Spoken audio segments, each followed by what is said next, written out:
Krista, brilliant in terms of understanding what MyTime are doing in the now.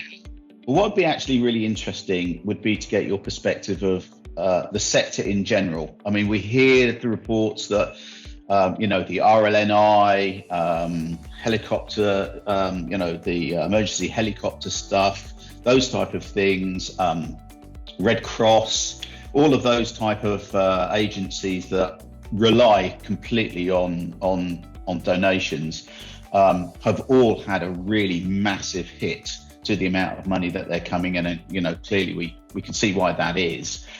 Tell me a bit about how that fits in your world. As you say, you joined as the CEO right at the point that COVID hit, so I'd imagine that thing came over the hill at you fairly quickly. What does it mean to the sector?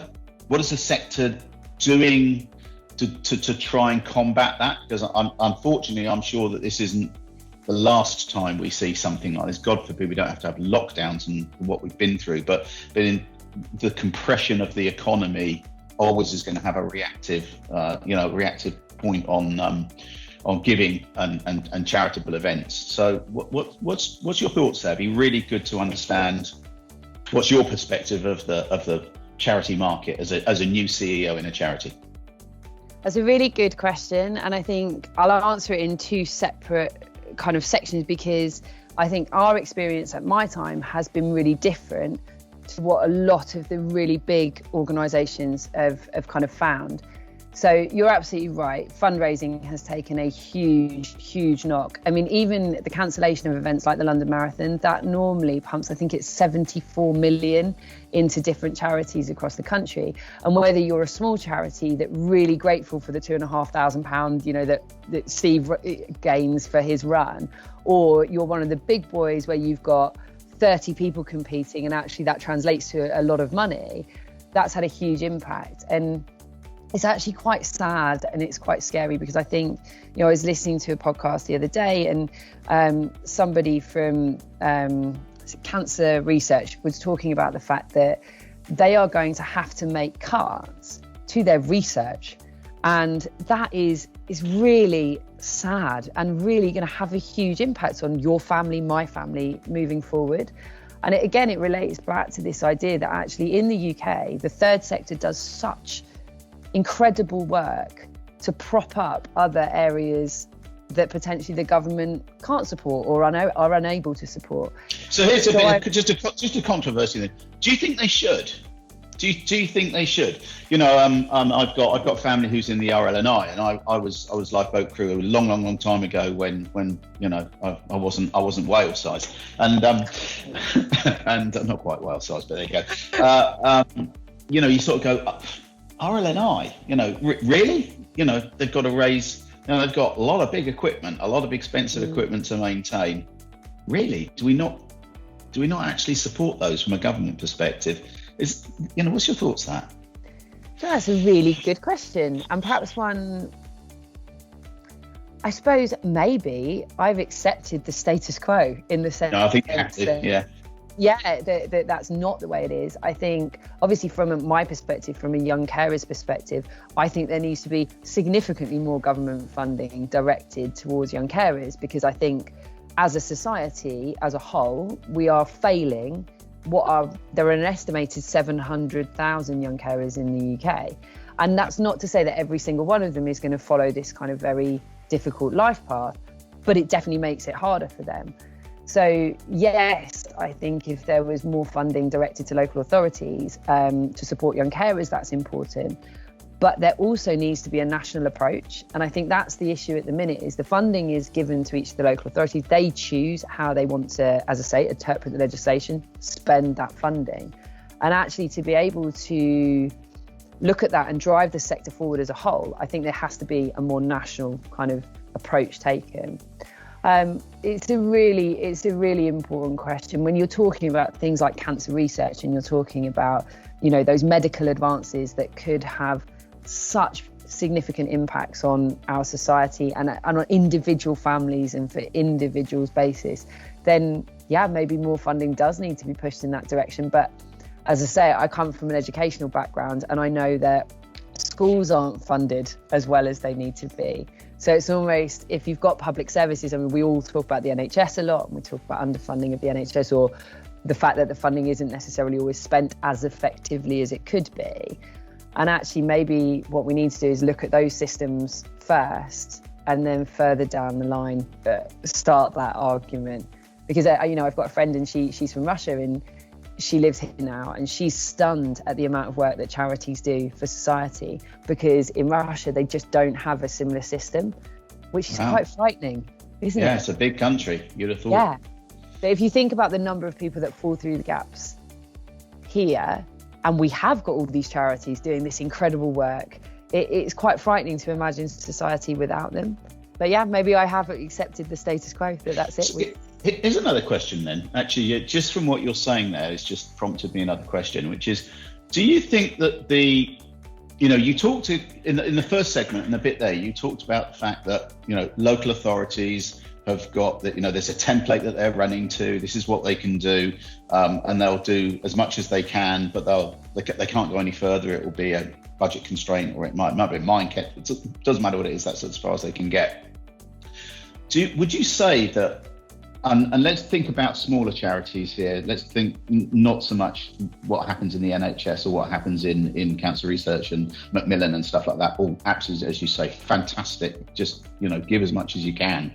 Do you think that smaller charities are constrained by the fact that there are these effectively structures? If there wasn't so much, I'm not going to use the word bureaucracy, but there was less structure in how you could help a smaller charity get off the ground and get some of the things they needed. Do you think that would help? Do you think that's being a hindrance, that there are these plans and formations and structures in place that unfortunately you then get people and charities falling through the cracks? It's a really good question, in that that's a tough one for me to answer, in that I think smaller charities, it is quite difficult because your future is quite unknown, because you are heavily reliant on funders and people donating to your organisation. And so it's really difficult when you're putting your budgets together for the kind of coming year. You've got your best case scenario budget if we raise X, and then we've got our worst case scenario budget if we don't. And then what's really heartbreaking is when you sit down and do those two budgets and you look at the service that you can't offer if you don't make that funding, and your group, and that need is really there. So that's definitely something that's harder, because it's more uncertain. Because a donation, for example, to us, if somebody donated £5,000 to us, that can safeguard the future of one of our provisions for the next 3 to 6 months. So it makes a huge difference. And then we know, one of the things that we've done over lockdown is create a Zoom youth group, because Dorset's a huge area. We can bring young people together now on a weekly basis. That service never existed. It doesn't cost us a huge amount to run it. We send resources, we need somebody to lead it. There's quite a lot of administration that goes in the background there, Kate. I'm definitely recognising the work you do now. But she does a huge amount to make that work. But if somebody, as I say, donates us £5,000, that can safeguard that programme for the next 3 to 4 months, which is amazing.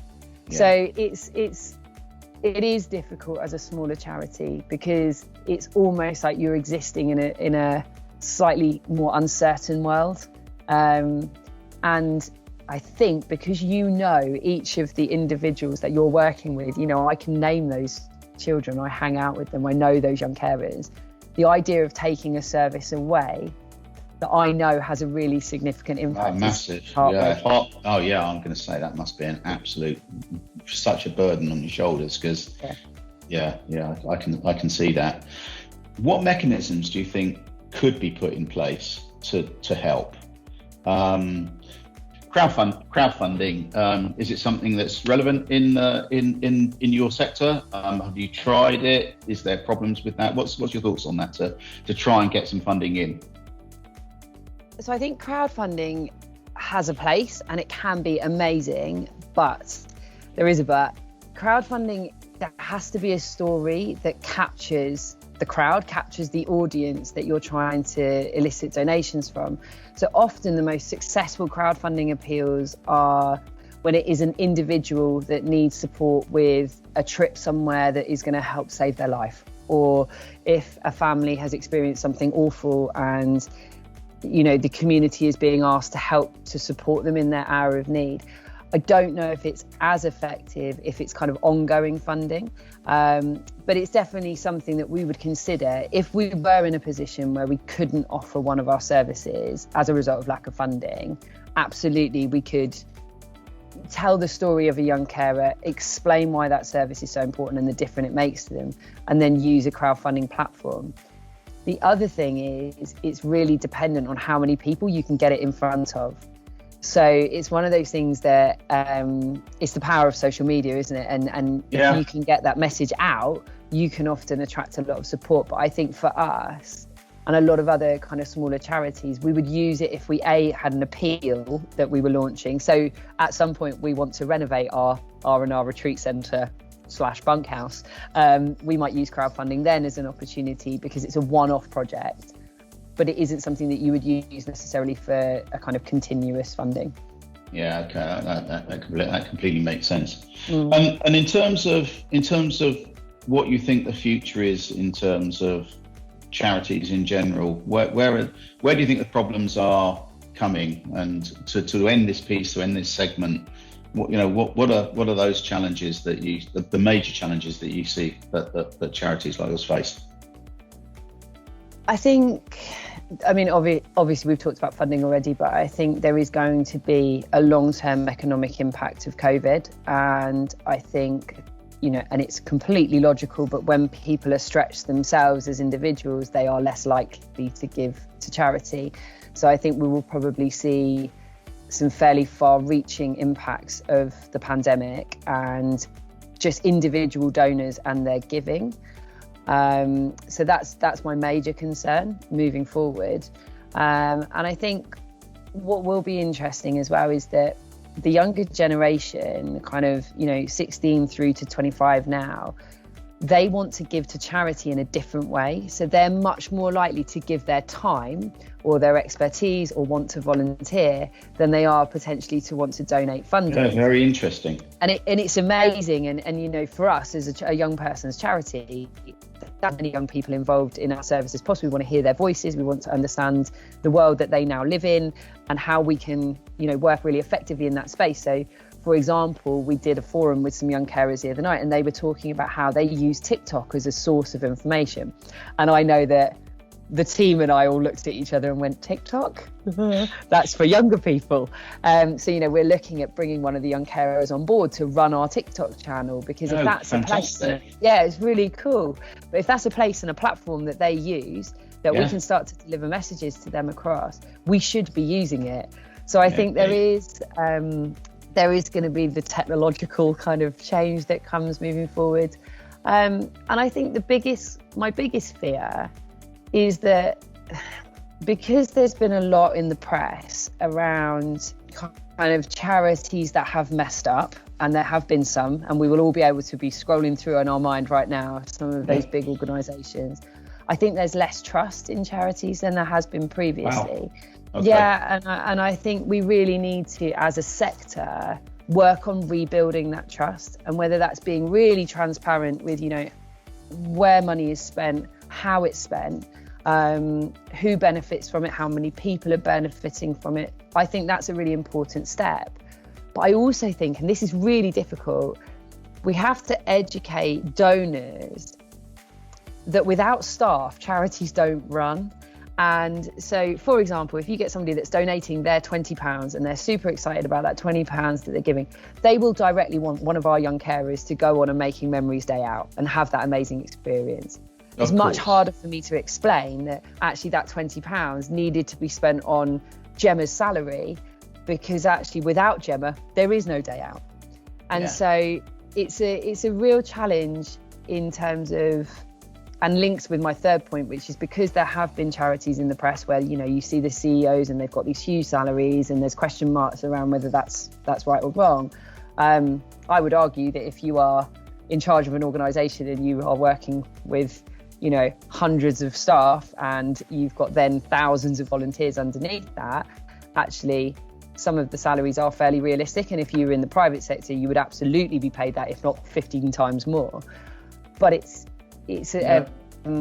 hard to translate that, I think. Yeah, and I think that's an incredibly good point you've put towards the end of this segment, actually, Krista. Just in terms of, you're right, is that there is a sort of the unseen side, which is a charity has got to operate. And I completely endorse what you're saying, is that to have people with the right acumen to lead a charity.